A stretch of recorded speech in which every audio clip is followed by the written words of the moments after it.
Okay, let's dive right in. Look around you. Literally everything in nature is in motion, right? From the incredibly chaotic flitting of butterflies to the powerful rising and falling of ocean tides, the world is wonderfully dynamic. But to really make sense of all this staggering complexity, scientists do something incredibly clever. They strip away the chaos. They start with the absolute most idealized, simplified form of movement, linear motion, or just motion in a straight line. Today in this explainer, we're going to transform how you look at something as simple as moving from point A to point B. To get us started, I want you to picture yourself in an incredibly everyday scenario. You're in the passenger seat, or maybe you're driving down the highway, and there's a massive truck right in front of you. Naturally, you're instinctively trying to figure out if you're at a safe following distance.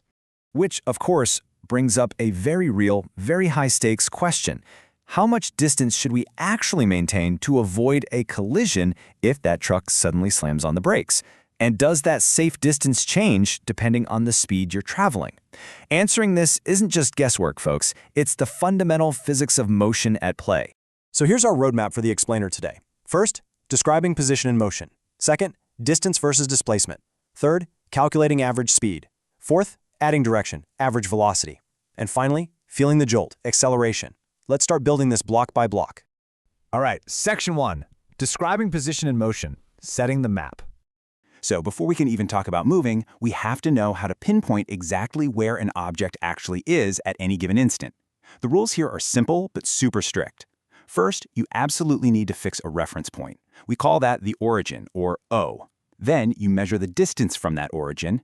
And finally, you have to specify a direction. Since linear motion is just a straight line, it's easy. We just use a positive sign for moving forward or right and a negative sign for backward or left. Reference, distance, direction. That's your entire map. Moving on to section 2. Distance versus displacement. The big split. Now we step into our first major comparison. People mix these two concepts up all the time in everyday conversation, but the difference between them is absolutely crucial to understanding physics. Imagine an athlete. Let's call her Nina. She's running on a perfectly straight track. She starts her sprint exactly at the 0-meter mark, our origin. She blasts forward all the way to the 100-meter mark, but then she turns right around and jogs back along the exact same path, finally stopping at the 40-meter mark. So, what did she actually accomplish? Well, this brilliantly illustrates the split. Her total distance traveled is 160 meters. That's the 100 meters forward plus the 60 meters backward. She physically ran all that ground.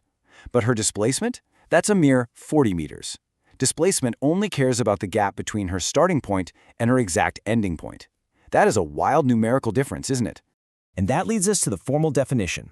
Displacement is the net change in the position of an object between two given instances of time.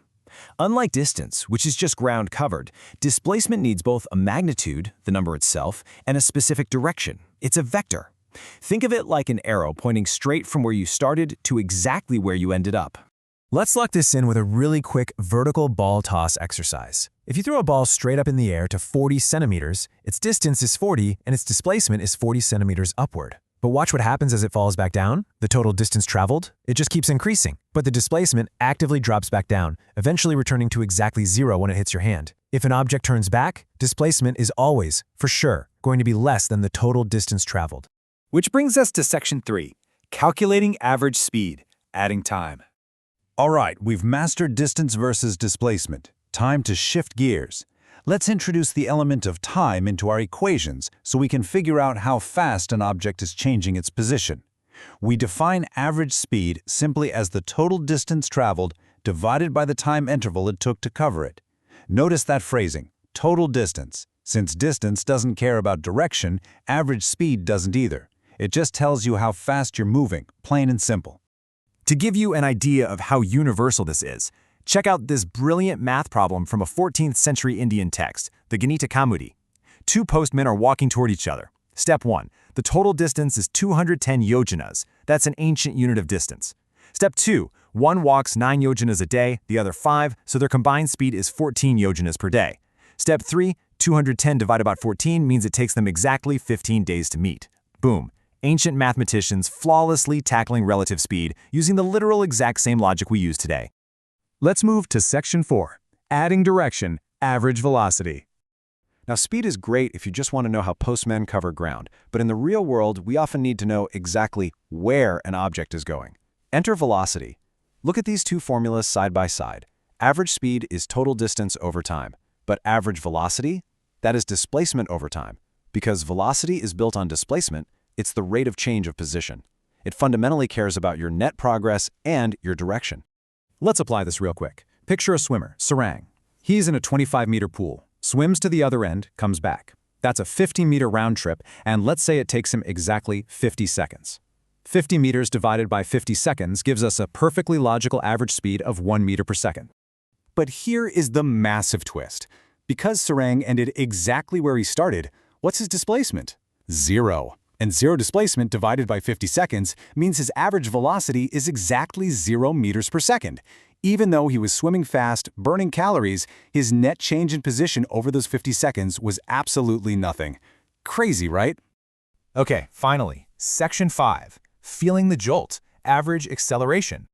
Now for our final and arguably most complex building block. We're going to anchor this in a physical sensation I guarantee every single one of you has felt, the sudden jolt of a moving vehicle. Average acceleration is defined as the change in an object's velocity, that's final velocity minus initial velocity, divided by the time interval. The standard unit is meters per second squared. Basically, think of it not as how fast you're going, but rather how fast your fast is changing.